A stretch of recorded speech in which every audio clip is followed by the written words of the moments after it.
be talking to you guys about how the media today manipulates the public eye and tries to get into our minds and figure out ways to best kind of sell their product or their content.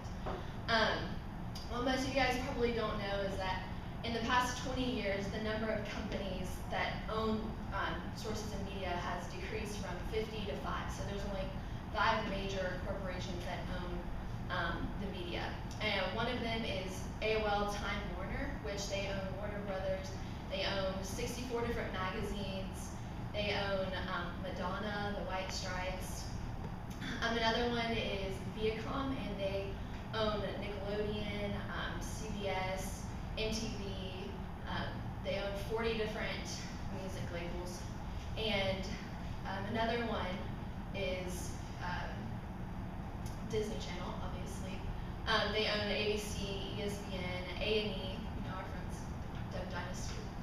And they also owned, back in the day when Hannah Montana was on, they actually owned Miley Cyrus, which explains probably a little bit of why she's the way she is now. Another one is Sony, and they own actually 15% of all US music sales. They own Columbia Pictures, Columbia Records, Jive Records, RCA Records. And then finally, the last one is Vivendi Universal, and they own Universal Studios, and actually 27% of all US music sales.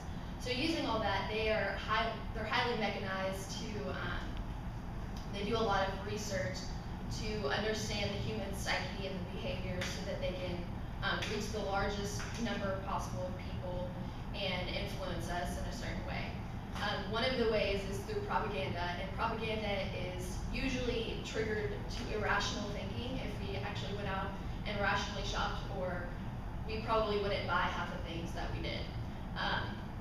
And it pretty much taps into our basic needs by triggering our emotional responses. Another way is by desensitizing the public. Naturally, we're inclined, the more we see something, the less likely that we're going to react a certain way. So gradually and slowly, they introduce a concept or product or idea to us, and just by mental programming, we tend to just passively accept it.